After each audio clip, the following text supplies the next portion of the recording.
जय हिंद students, welcome to Sanskrit class. आप सभी का संस्कृत क्लास में स्वागत है बच्चों। अब जैसा कि आप जानते हैं हाफ ईयरली ख़त्म हो चुका है। आप लोगों ने हाफ ईयरली का एग्ज़ाम बहुत अच्छे से दिया है। आई होप सबको रिज़ल्ट भी मिल जा रहा है and I am hoping that you all have done very well. Okay, तो अब सेकेंड टर्म के सारे कोर्सेज शुरू होने वाले हैं बच्चों।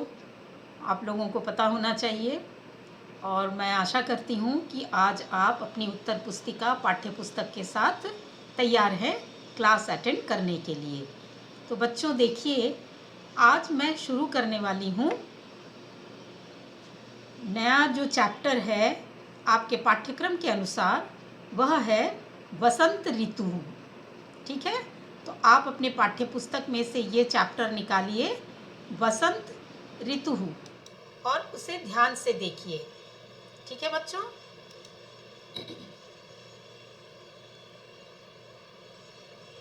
ये देखिए वसंत ऋतु। सबसे पहले बच्चों आप लोगों को यह जानना है कि वसंत ऋतु क्या है। आप जानते हैं हमारे देश में 6 ऋतुएं होती है। ऋतु का अर्थ होता है season. There are mainly 4 seasons, winter, rainy, summer and spring.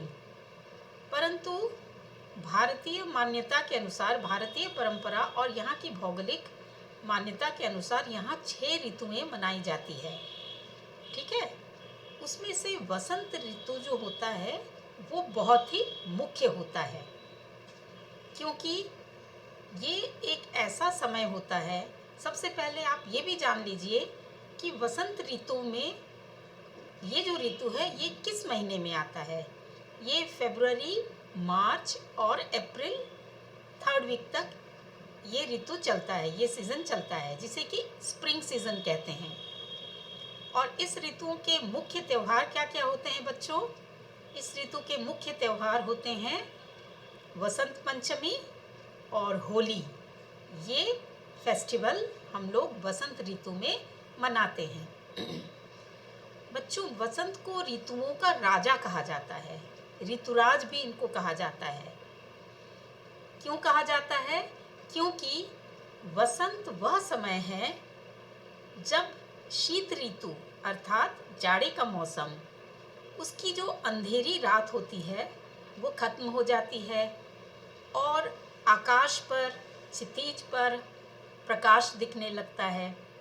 वसंत ऋतु में पेड़ों पर कलियां प्रकट हो जाती है और हवा बड़ी सुहानी होती है। इस समय न अधिक गर्मी होती है न ठंड होता है। जाड़ा के जाने का और गर्मी के आने का सूचना होती है, तो इसीलिए हवा बहुत ही सुहावनी होती है। हमारे चारों ओर की जो सुगंध वातावरण है वो बहुत ही मधुर हो जाता है।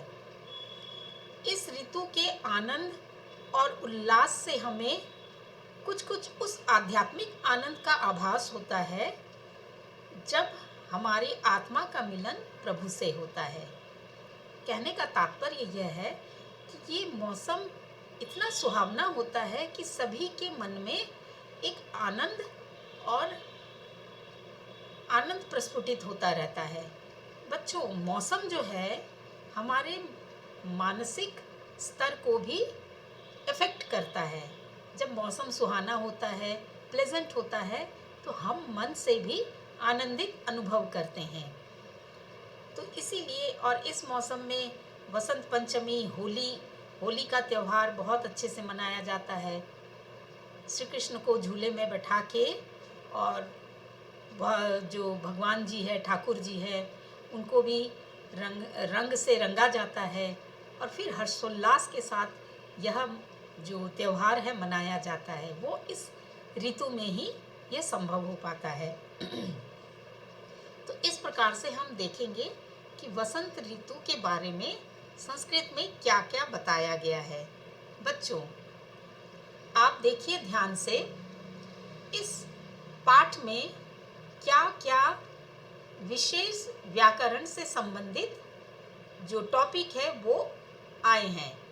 सबसे पहले देखिए विशेष्य विशेषण समन्वयः, नाउन एंड एडजेक्टिव का जो मैच है वो इसमें है।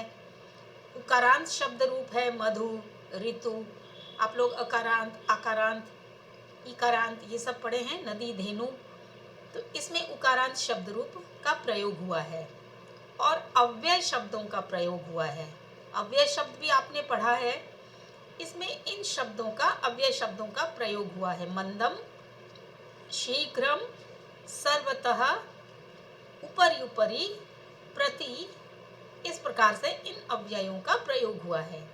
और सर्वनाम रूपों का प्रयोग हुआ है। वो कौन कौन से सर्वनाम रूप का? अस्मिन, ठीक है, एतत् सर्वनाम है। तेषाम, तत् सर्वनाम है पुल्लिंग। एतेषु, ये भी एतत् सर्वनाम है। तो इस पाठ के ये मुख्य व्याकरणिक जो विषय है वो है।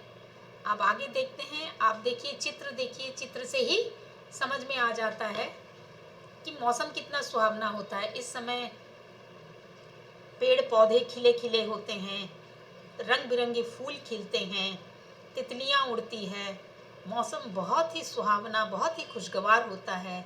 और ठंड से ठिठुरने के बाद जो चिड़ियां हैं वो उन्मुक्त होकर आकाश में विचरण करती है इस मौसम में। तो इस प्रकार से बहुत ही खुशगवार, बहुत ही सुहाना, बहुत ही रमणीय दृश्य होता है पूरे प्रकृति का। अब देखिए बच्चों, इसमें क्या लिखा हुआ है। आप मेरे साथ साथ वाचन कीजिए और एक एक शब्द के अर्थ को समझने का प्रयास कीजिए। अस्मिन् देशे षड् ऋतवः सन्ति। इस देश में 6 ऋतुएं हैं। तेषां नामानि सन्ति, उनके नाम हैं वसंतः, ग्रीष्मः, वर्षा, शरद, हेमंतः, शिशिरश्च। ये नाम गिनाया गया है, वसंत, ग्रीष्म, वर्षा, शरद, हेमंत और शिशिर। अर्थात शिशिर कहते हैं शीत ऋतु को, विंटर सीजन को। एतेषु वसंतः रमणीयः ऋतुः अस्ति। इनमें जो वसंत ऋतु होता है वो बहुत ही रमणीय, बहुत ही मनोहारी होता है। एषः ऋतुराजः अस्ति। इसको ऋतुओं का राजा कहा जाता है क्योंकि सबसे सुखद इस ऋतु में वातावरण होता है। एतस्मिन् न अधिकं शैत्यं न च अधिकं उष्णं भवति।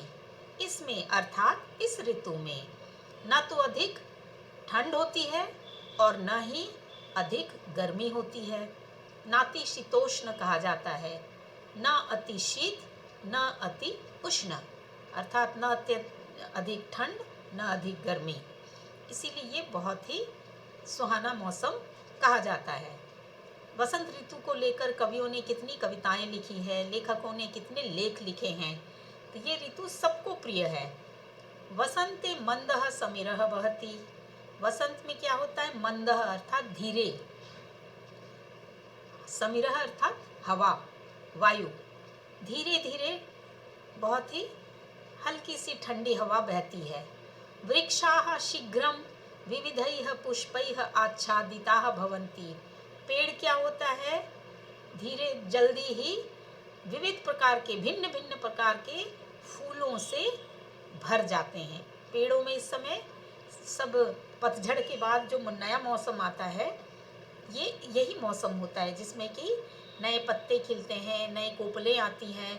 उसके बाद तरह तरह के भिन्न भिन्न प्रकार के फूल खिलते हैं और चारों तरफ बहुत रमणीय दृश्य हो जाता है।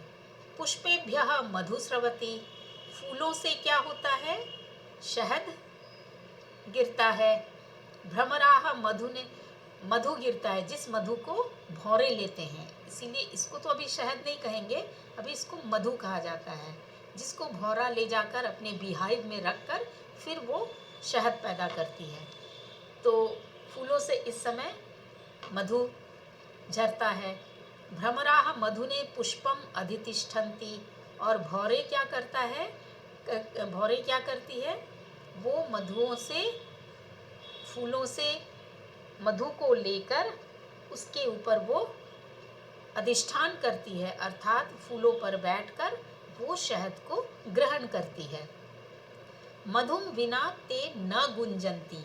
और मधुओं के बिना वे गुंजन नहीं करते हैं। भौरे जो गुंजन करते रहते हैं, एक गुनगुन की आवाज़ होती है, वो जब तक भौरे मधु नहीं पी लेते हैं तब तक वो ध्वनि वो नहीं करते हैं। तो ये बहुत ही आकर्षक दृश्य होता है। वसंते नगरम सर्वतः परिवेशः मनोहरः भवति। वसंत में क्या होता है, पूरे नगर में, गांव में, शहर में, सब तरफ क्या होता है, जो चारों तरफ का परिवेश होता है, वातावरण होता है, वो बहुत ही मन को हरने वाला होता है, क्योंकि बहुत खुशनुमा मौसम होता है। वृक्षान ऊपर ऊपरी विहंगाः कूजन्ति। पेड़ों के ऊपर ही ऊपर चिड़ियाँ कूजती है। आप वसंत ऋतु में ही कोयल की कूकने की आवाज़ आप सुनाई देती है। कोयल रहती तो है, लेकिन बाकी किसी भी मौसम में कोयल की कूज जो है वो नहीं सुनाई देती है, केवल वसंत ऋतु में। और भिन्न भिन्न प्रकार की जो चिड़ियाँ हैं वो इस मौसम में सबसे ज़्यादा चहचहाती है। तो इसी बात को यहाँ पर बताया गया है। कोकिलाः मधुरम गायन्ति। कोकिलाः, अभी जो मैंने बताया, कोयल, वो बहुत ही मधुर स्वर में गाती रहती है। चारों तरफ उनके कूकने की जो ध्वनि हमें सुनाई देती है। जनाः भ्रमणाय उद्यानम प्रति गच्छन्ति। लोग क्या करते हैं, घूमने के लिए उद्यान में जाते हैं, अर्थात जो बगीचा होता है, बच्चे हैं, बुजुर्ग हैं, वो सभी टहलने के लिए, घूमने के लिए सुबह शाम जो वो बगीचे में जाते हैं। वहाँ खेलते, बच्चे खेलते हैं, बुजुर्ग जो घूमते फिरते हैं, कहीं बैठ के बातें करते हैं। तो इस प्रकार से मौसम का सभी लोग आनंद लेते हैं। सायंकाले बालकाः अपि तत्र कन्दुकेन क्रीडन्ति। शाम को बच्चे भी क्या करते हैं, वहाँ पर कंदुकेन अर्थात गेंद से खेलते हैं। अभी मैंने बताया, प्रकृत्याः सौंदर्यम सर्वेषां चित्तानि हरति। प्रकृति का जो सौंदर्य है, जो पूरे नेचर का जो ब्यूटी है, जो बहुत एक सुंदरता है, वो सभी के मन को हर लेता है, अर्थात सभी के मन को प्रफुल्लित करता है, आनंदित करता है। इदानीं वसुधा ध्यानेन परिपूर्णा भवति। इस समय क्या होता है, पृथ्वी जो होती है, वसुधा का अर्थ होता है धरती, पृथ्वी, वो ध्यान से परिपूर्ण होती हैं। कहने का तात्पर्य यह है बच्चों कि इस समय जो 5 एलिमेंट्स है, नेचर के जो 5 एलिमेंट्स है, प्रकृति के जो 5 तत्व है, वो सभी बड़े सुहावने समय में होते हैं। सूर्य, उसमें ताप ज़्यादा नहीं होती है, वायु वो बहुत ही मंद मंद गुलाबी ठंडक वाली हवा बहती है, जो कि न ठंड उसमें न ठंड शीत कम फीलिंग होती है, अनुभव होता है, और न ही गर्मी का अनुभव होता है। फिर आकाश स्वच्छ होता है, और धरती, उसका तो कहना ही क्या, वो तो अपने सबसे चरमोत्कर्ष सौंदर्य को उस समय धारण करती है। क्यों? क्योंकि पेड़ों पे नए पत्ते, नई कोपलें, नए नए फूल फल सब खिलते रहते हैं। तो इस प्रकार से जो ये पृथ्वी होती है वो ध्यान से परिपूर्ण हो जाती है। आम्रेषु मंजरिया दृश्यन्ते। इसी समय आम की पेड़ों में बालियां आ जाती है, जो मंजरी आ जाती है। एतत् परिवेशम दृष्ट्वा कवेः चित्तम प्रफुल्लितम भवति। और इस प्रकार के परिवेश को देखकर, वातावरण को देखकर, जो कवियों का जो मन है वो भी प्रफुल्लित हो जाता है, और वो कवि भी इस मौसम में बहुत नए नए रचना वो करते हैं, नई कविताएं लिखते हैं, बहुत आर्टिकल्स लिखते हैं, लेख लिखते हैं। तो लेखक, कवि, वो भी इस समय अपने एकदम टॉप क्रिएटिविटी में होते हैं। सह प्रतिदिनम नूतनम काव्यम रचयति। वह क्या करता है, अर्थात कवि प्रतिदिन नए काव्य की रचना करता है। तो इस प्रकार से बच्चों हमने ये देखा कि जो वसंत ऋतु है वो कितना सुहावना होता है, इसीलिए इसे ऋतुओं का राजा कहा जाता है। अब देखिए बच्चों, मैंने ये बताया था कि इसमें ये विशेष विशेष जो व्याकरण के टॉपिक्स आए हैं। अब आप लोगों को क्या करना है, एक्सरसाइजेस देखने हैं। इसमें ये नोट किया दिया हुआ है, क्रिया से भिन्न अन्य किसी विशेष पद के योग के कारण लगने वाली विशेष विभक्ति उपपद विभक्ति कहलाती है। अभितः परितः, अनु, प्रति, विना आदि ये सब उपपद विभक्ति है। परंतु बच्चों, मैं उपपद विभक्ति के डिटेल्स में नहीं जा रही हूँ, क्योंकि यह 9th 10th के कोर्स में है, इसीलिए इसको आपको पढ़ने की कोई आवश्यकता नहीं है। अब आते हैं शब्दार्थ। शब्दार्थ जो है, इसमें जितने भी शब्दार्थ है मैंने एक एक शब्दों के अर्थ आप लोगों को बताया है। अब आप इसको ध्यान से देख लीजिएगा, इसके हिंदी अर्थ और इंग्लिश अर्थ दोनों दिया हुआ है, तो आप एक एक शब्द को पढ़कर उसके अर्थों को अच्छे से देख लीजिएगा बच्चों, क्योंकि ये शब्दार्थ देख लेने से क्या होता है कि आप चैप्टर को बहुत अच्छी तरह से समझ पाएंगे और प्रश्नोत्तर याद करते समय भी आपको कोई परेशानी नहीं होगी। अब आइए देखिए मौखिक कार्यम, ये है ओरल टास्क, अर्थात आपको केवल इसको पढ़ के समझ लेना है। हमारे देश में अस्मिन् देशे षड् ऋतवः सन्ति, और ऋतुओं के नाम है वसंत ऋतु, ग्रीष्म ऋतु, वर्षा ऋतु, शरद ऋतु, हेमंत ऋतु, शिशिर ऋतु। इस प्रकार से 6 ऋतुएं आप लोगों को याद रहना चाहिए हिंदी में भी। अब देखिए लिखित कार्यम, राइटिंग टास्क। जो क्वेश्चन आंसर्स आपको करना है वो यहाँ पर है, और जो नहीं करना है वो मैंने क्रॉस किया हुआ है। The questions which are omitted I put cross on those questions. Okay, so just look it carefully. रिक्त स्थान भरे, फिल इन द ब्लैंक्स।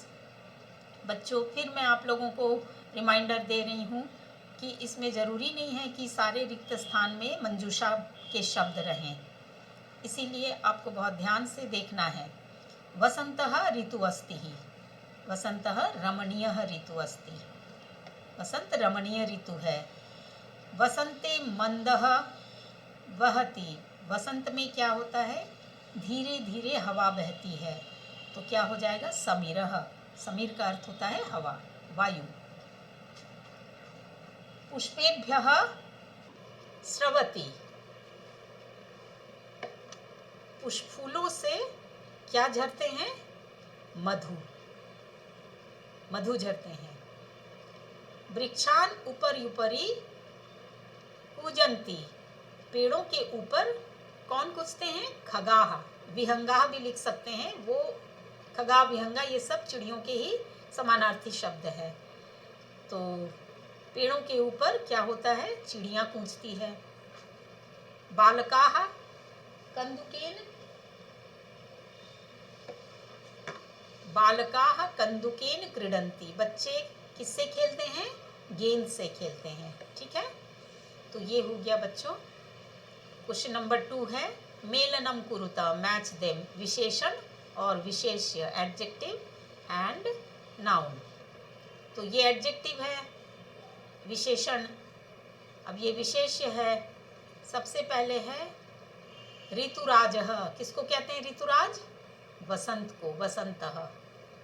मंदः मतलब धीरे, धीरे धीरे क्या होता है, समीरः, हवा जो धीरे बहती है। इसके बाद है मनोहरः, मनोहर क्या है, मन को हरने वाला, परिवेशः पूरा वातावरण, परिवेश। प्रफुल्लितम अर्थात आनंदित, चित्तम मन आनंदित रहता है, प्रफुल्लित रहता है। नूतनम नया, काव्यम इस समय कवि जो है नए काव्यों की रचना करते हैं, इसीलिए लिखा गया है नूतनम काव्यम। क्वेश्चन नंबर 3, समानार्थी शब्दान लिखत, राइट सिनोनिम्स। अभी मैंने बताया ना सिनोनिम्स बहुत सारे हैं। समीरः का हो जाएगा पवनः अनिलः, पवन और अनिल, समीर ये सब हवा का ही सिनोनिम है। पुष्पम अर्थात फूल, कुसुमम प्रसूनम। विहंगाः अर्थात चिड़ियाँ, खगाः खेचराः। खे चराह, खे मतलब होता है आसमान, और आसमान में जो चरते हैं चिड़िया, तो खे चराह भी एक तरह का एक और सिनोनिम है चिड़िए का। वृक्षः तरुः विटपः, पेड़ का ही और सिनोनिम्स हो गया तरु और विटप। वसुधा पृथ्वी धरा। ठीक है, आ गया समझ में। अब देखिए क्वेश्चन नंबर 4, वाक्य निर्माणम कुरुता। मेक सेंटेंसेस, संस्कृत में मेक सेंटेंसेस आप लोगों का नहीं पूछा जा रहा है, that is why this question is omitted and I put cross in that. Clear? Now come to the next question. एक पदेन उत्तरतः, आंसर इन वन वर्ड। एक वर्ड में केवल आपको उत्तर देना है बच्चों, ठीक है। पुष्पेभ्यः किम स्रवति, फूलों से क्या झरता है। आपको याद है ना क्या झरता है, अभी फिल इन द ब्लैंक्स में भी था मधु। यस, फूलों से मधु झरते हैं।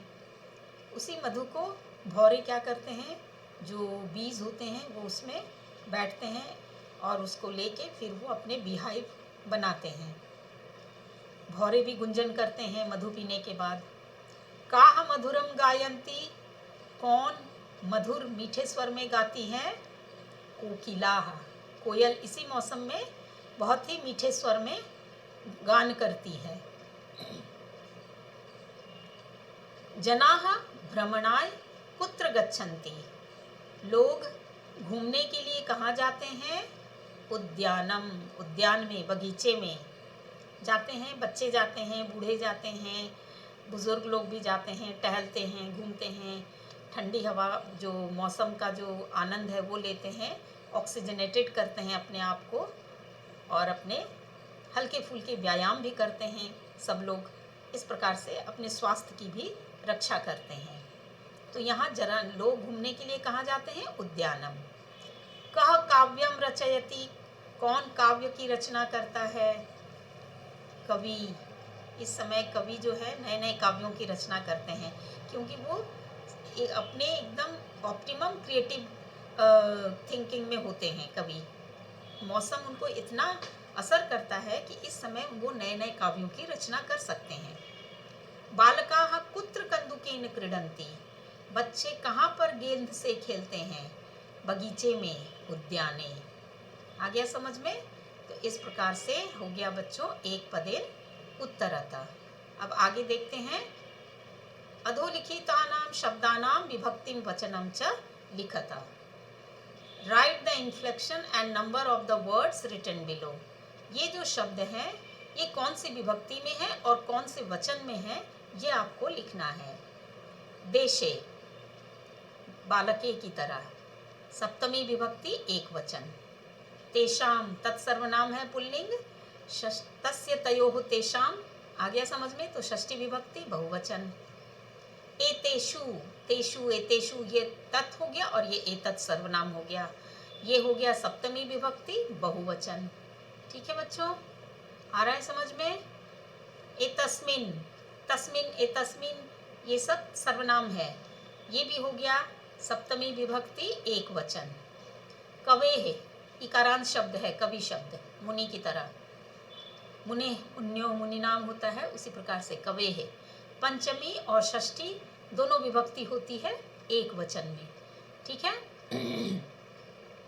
प्रकृत्याः, ये भी इकारांत शब्द है, मति के समान, मत्याः, मत्याः मत्योः मतिनाम, तो हो गया प्रकृत्याः। ये भी हो गया बच्चों पंचमी विभक्ति और षष्ठी विभक्ति एक वचन। मधुने, ये मधु शब्द है, उकारांत नपुंसकलिंग शब्द है, चतुर्थी विभक्ति एक वचन। और ऋतवः, ऋतु, ऋतु, ऋतवः, तो ये हो गया प्रथमा विभक्ति बहुवचन। तो ये जो शब्द हैं ये कौन कौन सी विभक्ति में है और कौन कौन से वचन में है, ये आपको समझ के लिखना है। क्वेश्चन नंबर 7, धातु रूपाणी पूरयत। ये जो धातु रूप है, चूँकि ये सब धातु रूप आपके कोर्स में है नहीं, इसीलिए ये मैंने ओमिटेड है, that is why I put cross. Okay, आ गया समझ में। Come to next question. पाठात् अव्यय पदानि चित्वा रिक्त स्थानानि पूरयत। पाठ से अव्यय पदों को चुनकर रिक्त स्थान भरे। अव्यय शब्द आप लोगों को पहले मैं समझा चुकी हूँ अलग से। इनडिक्लाइनेबल वर्ड्स, प्रीपोजिशन वर्ड्स। तो आपको पाठ में बहुत सारे अव्यय शब्द आए हैं, उन्हीं में से लेकर ये वाक्य के अनुसार इसको भरना है। कच्छपः चलति, कछुआ चलता है, कैसे चलता है? धीरे। शनैः, तो शनैः शब्द हो गया अव्यय। शशकः धावति,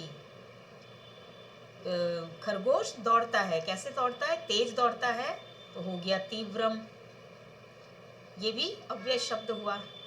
नगरम परिवेशः मनोहरः भवति, नगर के चारों तरफ का जो परिवेश है, वातावरण है, वो मनोहर होता है, तो चारों तरफ हो गया सर्वतः। नगरम सर्वतः परिवेशः मनोहरः भवति। ठीक है, ये शब्द भी अव्यय शब्द है। वृक्षान खगाः कूजन्ति, पेड़ के ऊपर चिड़ियाँ कूजती हैं, तो ऊपरी, ऊपर शब्द है, अव्यय शब्द हो गया, तो यहाँ हमने लिख दिया ऊपरी। जनाः उद्यानम गच्छन्ति, लोग उद्यान की ओर जाते हैं। प्रति, उद्यान की ओर, उद्यान की तरफ, ये प्रति भी अव्यय शब्द है। तो यहाँ पर इस प्रकार से इन अव्यय शब्दों से जो रिक्त स्थान है वो भरा गया है। आ गया समझ में बच्चों? आइए अब देखते हैं, ये आपका हो गया हिंदी भाषायाम अनुवादम कुरुत, ट्रांसलेट इनटू हिंदी। एषः ऋतुराजः अस्ति, यह ऋतुराज है। मधुम विना ते न गुंजन्ति, मधु के बिना वे नहीं गूंजते हैं। ठीक है। वृक्षान उपर्युपरि विहंगाः कूजन्ति, पेड़ों के ऊपर चिड़ियाँ कूजती हैं। आम्रेषु मंजरिया दृश्यन्ते, आमों पर मंजरी दिखने लगती है। आम के जो फल आने के पहले जो मंजरी लगती है वो इसी मौसम में दिखता है। तो ये जो वाक्य है इसका अर्थ यही होगा, आमों पर मंजरी दिखने लगते हैं। सह प्रतिदिनम नूतनम काव्यम रचयति, वह प्रतिदिन नए काव्य की रचना करता है। कवि के बारे में है, परंतु चूंकि यहाँ पर सह है तो उसका अनुवाद आपको करना है, तो वह ही आपको लिखना है। ठीक है। तो इस प्रकार से बच्चों ये इनके इस पाठ के जितने भी अभ्यास कार्य है वो मैंने बता दिया। एक एक करके आप ध्यान से देखिए और इन सबको आप कंप्लीट कीजिए। ठीक है बच्चों। तो अब देखिए ये पाठ आप लोगों का पूरा हो चुका है। अब आपको क्या करना है, अपनी अपनी उत्तर पुस्तिकाओं में बहुत ही सुंदर अक्षरों में इन सभी अभ्यास कार्यों को लिखना है और उसे आपको याद करते रहना है। अभी से आप शुरू कर दीजिए याद करना, तो क्या होगा, जब टेस्ट आएगा तो आपके ऊपर बहुत ज़्यादा लोड नहीं आएगा और आप धीरे धीरे याद करते रहेंगे। आपका जो पढ़ाई है वो आगे बढ़ता रहेगा। ठीक है बच्चों। तो आज की कालांश मैं यहीं समाप्त करती हूँ। फिर अगले कालांश में आप लोगों से मुलाकात होगी। तब तक के लिए धन्यवाद। जय हिंद।